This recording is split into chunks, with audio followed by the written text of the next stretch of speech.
Hello বন্ধুরা, তোমরা সবাই কেমন আছো? আশা করি সবাই ভালো আছো। অভিজিৎ ব্লগের নতুন একটি মিনি ব্লগে তোমাদের স্বাগত। তো আজকে চলে এসেছি রামলীলা পার্ক, যেটা কলকাতার মডালি খুব কাছে।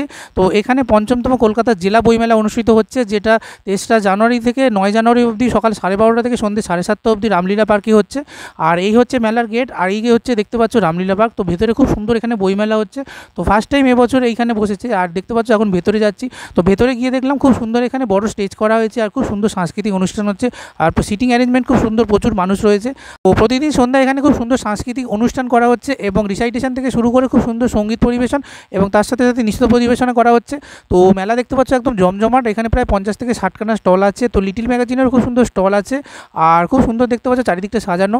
তো মেলার একদম প্রথম স্টলে চলে এসেছি। শরৎ রচনাবলী দেখতে পাচ্ছ, গ্রন্থমূলক বই খুব সুন্দর এখানে রয়েছে। প্রত্যেকটা পার্ট রয়েছে। 550 থেকে শুরু, সবকটা ভাগই তোমরা এখানে পেয়ে যাবে। আর এখানে দেখতে পাচ্ছ 50 রুপিস থেকে শুরু করে একদম ছোটোদের আঁকার বই থেকে শুরু করে রান্নার। আর খুব সুন্দর দেখতে পাচ্ছ লক্ষ্মীর পাঁচালী বই এখানে রয়েছে 100 করে। আর খুব সুন্দর এখানে দেখতে পাচ্ছ 250 করে বিভিন্ন নতুন লেখকের খুব সুন্দর এখানে প্রেমের কবিতা, তার সাথে সাথে খুব সুন্দর এখানে তো প্রেমের কাহিনী খুব সুন্দরও বই রয়েছে এখানে। তার সাথে সাথে দেখতে পাচ্ছ চাঁদের পাহাড় থেকে শুরু করে ভক্তিমূলক বিভিন্ন বই রয়েছে। তো এগুলো একদম 100 থেকে দাম শুরু। তো লিটিল ম্যাগাজিনে খুব সুন্দর দেখতে পাচ্ছ স্টল দেওয়া হয়েছে, যেমন বই মেলাতে দেওয়া হয়। আর এখানে প্রথমে যে স্টলটিতে গেলাম, খুব সুন্দর দেখতে পাচ্ছ বই রয়েছে, তার সাথে 50 রুপিস করে ম্যাগাজিনও রয়েছে। আর জনশিক্ষা প্রসার ও গ্রন্থাগার পরিষেবা বিভাগের পক্ষ থেকে খুব সুন্দর দেখতে পাচ্ছ এখানে বিভিন্ন বই রয়েছে। তো পশ্চিমবঙ্গের মাননীয় মুখ্যমন্ত্রী দেখতে পাচ্ছ ছবি দেওয়া খুব সুন্দর বই রয়েছে। আর জনশিক্ষা প্রসারে কিছু গাইডলাইনও রয়েছে। তো সিয়া বলে একটি দোকান রয়েছে এখানে, খুব সুন্দর দেখতে পাচ্ছ। এখানে 250 করে ওনার বিভিন্ন শাড়ি রয়েছে। আর এখানে কাঁথা স্টিচের বিভিন্ন শাড়ি, যেগুলো 350 থেকে 550 অবধি দাম। তোমরা সকলে প্রায় সুলেখা পেন ইউজ করেছো ছোটোবেলা থেকে বা বড়োবেলা কোনো সময়। খুব সুন্দর দেখতে পাচ্ছ সুলেখা পেনের এখানে স্টল রয়েছে। তো 100 রুপিস করে দেখতে পাচ্ছ খুব সুন্দর পেন রয়েছে, এবং তার সাথে কালি অ্যাড হলে ওগুলো 100 রুপিস করে আরও অ্যাড হচ্ছে। তো বাগবাজারের রামকৃষ্ণ মঠের পক্ষ থেকে খুব সুন্দর স্টল রয়েছে। ল্যামিনেশন করা বিভিন্ন ছবি 50 রুপিস থেকে শুরু।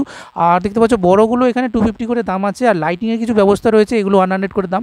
আর এখানে শ্রী মায়ের এবং দেখতে পাচ্ছ খুব সুন্দর রামকৃষ্ণদেবের বিভিন্ন বই রয়েছে, যেগুলো 200 করে দাম। ভ্রমণ পিপাসুদের জন্য খুব সুন্দর এখানে জায়গা। তার সাথে সাথে দেখতে পাচ্ছ খুব সুন্দর এখানে আন্দামান থেকে শুরু করে কন্যাকুমারী পর্যন্ত সমস্ত বই এখানে রয়েছে 200 করে। আর বইমেলার সাথে সাথে খাবারেরও খুব সুন্দর এখানে স্টল দেওয়া হয়েছে। তো বইমেলার সাথে সাথে এখানে খুব সুন্দর ফুডকোর্টের ব্যবস্থা রয়েছে। তো এখানে দেখতে পাচ্ছ 20, 30, 35, 50 করে খুব সুন্দর পিঠেপুলির বিভিন্ন আইটেমস রয়েছে। পরের দোকানটিতে দেখতে পাচ্ছ 50 রুপিস করে খুব সুন্দর এখানে আচার রয়েছে, 30 রুপিস করে আচার রয়েছে। আর এখানে দেখতে পাচ্ছ খুব সুন্দর এখানে আনার দানা, যেগুলো 30 রুপিস করে রয়েছে। খুব সুন্দর এখানে তোমরা হজমিগুলি পেয়ে যাবে। তো ভাই বন্ধুরা, দেখতে থাকো Abhijit blog, like share subscribe করতে ভুলো না। আর শিয়ালদায় আসলে তোমরা অবশ্যই কলকাতা জেলা বই মেলায় ঘুরে যেও।